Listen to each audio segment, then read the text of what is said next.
अतिथि शिक्षकों की ज्वाइनिंग की आज लास्ट डेट है, 9 सितंबर की तारीख है, लेकिन पोर्टल की विसंगति के कारण अब तक कई अतिथि ज्वाइन नहीं कर पाए हैं। अतिथि शिक्षकों ने जिन पदों पर ज्वाइनिंग दे दी है वो पद भी रिक्त आ रहे हैं, इससे भी असमंजस की स्थिति बनी है।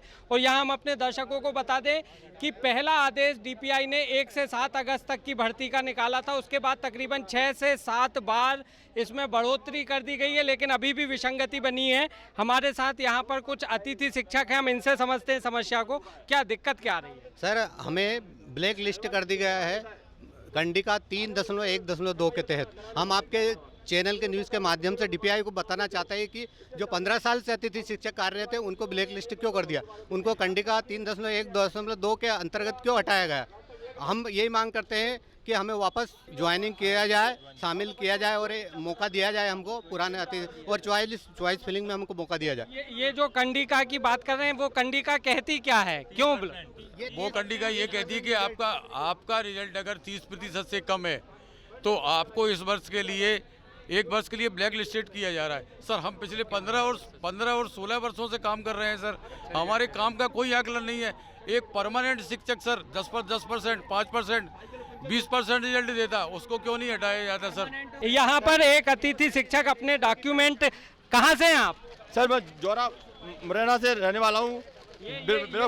ये डॉक्यूमेंट कैसे पढ़े हैं? सर, डॉक्यूमेंट ये पढ़े हैं कि मैं तो आवेदन दे देते, ये मेरे थैला भर गया। देखो सर, सब पे पावती है सर, सब पे पावती। देखो पावती है लेकिन कोई कार्रवाई नहीं कर रहे। ज्वाइनिंग 1 साल में 1 महीने को कर देते हैं, कभी 2 साल तक करते ही नहीं है। मतलब ऐसे मेरा 6.5 वर्ष का भुगतान रुका हुआ है। और भुगतान भी कितना, कभी मतलब 60 रुपये रोज की मजदूरी में करते करते मतलब मेरे को 13 साल बीत गई। 13 साल में से मेरे 6.5 वर्ष का भुगतान ही नहीं हुआ है। नाम नेट में नहीं है। ये एकीकृत शाला में बगैर मेरा नाम चढ़ा ऐसा स्त्री के रूप में 4 साल चलाया, 4 साल के बाद नाम हटा दिया, 22 में मेरा नाम हटा दिया है। अब नाम तो इन्हें को तुम दुनिया को घुमाओ, लेकिन आपका नाम तो चढ़ नहीं सकता है। अधिकारी तो ये कहते हैं कि आप में आवेदन दे जाओ, और ना तो ज्वाइनिंग कर रहे और ना भुगतान कर रहे। कि जो 30% के लिए इन्होंने कंडिका बनाई है वो कंडिका टोटल ही मतलब निराधार है। कोई जो मतलब अतिथि शिक्षक के लिए जो ये बोल रहे हैं कि 30% से रिजल्ट ऊपर होना चाहिए, जबकि उसके रीजन कई हो सकते हैं। पालक का भी रीजन है, बच्चा नहीं आ रहा है, गांव दराज में है, पानी गिर रहा है तो बच्चे की उपस्थिति कमजोर है। इसके बाद में जो 1 to 8 में आरटी नियम जो लागू है कि बच्चे को फेल नहीं किया जाएगा, तो 1 to 8 तक बच्चे को टीचर ने भी सोच लिया कि भाई फेल होना नहीं है, तो मुझे तो 100% तनख्वाह मिल रही है, 80 हज़ार रुपये, तो मुझे क्या लेना देना पड़ा कि वो आराम से मजे में है, आराम से बैठा है। 80 हज़ार रुपये में हम 8 हज़ार रुपये में पढ़ा रहे हैं।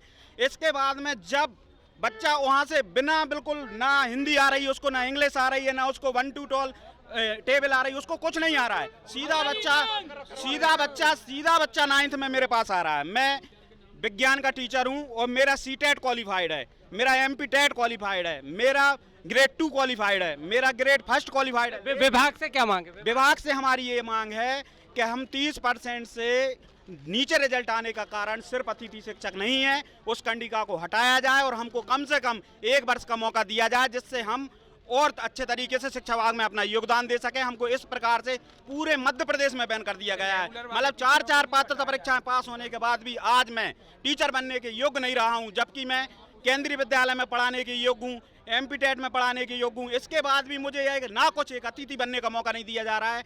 आज मैं 500 रुपये 200 रुपये की नौकरी करने के योग्य नहीं समझ रहे हैं, जबकि 4 पात्रता परीक्षाएं पास हूँ। मैं 4 बार आवेदन दे चुका डीपीआई को। मेरी सिर्फ स्कूल में चेंजिंग है, तो इसमें से सर इसकी वजह से मेरी ज्वाइनिंग नहीं हो पा रही है सर। प्रदेश भर के अतिथि शिक्षक यहाँ पर डीपीआई के पास सामने आए हुए हैं। लगातार वो मांग कर रहे हैं कि जो 30% का जो एक बैंड लगाया हुआ है कि जिन अतिथि शिक्षकों ने 30% भी रिजल्ट बोर्ड क्लास में नहीं दिया है वो 1 साल के लिए ब्लैक लिस्टेड हो जाएंगे। अतिथियों का साफ कहना है कि रिजल्ट खराब के लिए सिर्फ अतिथि जिम्मेदार नहीं है, बल्कि उन रेगुलर टीचर्स की भी जिम्मेदारी थी जो वो वहाँ पर पढ़ा रहे थे। कुल मिलाकर यहाँ पर अतिथि शिक्षक बड़ी संख्या में मौजूद हैं और लगातार मांग कर रहे हैं कि अधिकारियों से उन्हें मिलने दिया जाए। वीडियो जर्नलिस्ट मोहम्मद औसाफ के साथ राहुल शर्मा, बंसल न्यूज़ डिजिटल।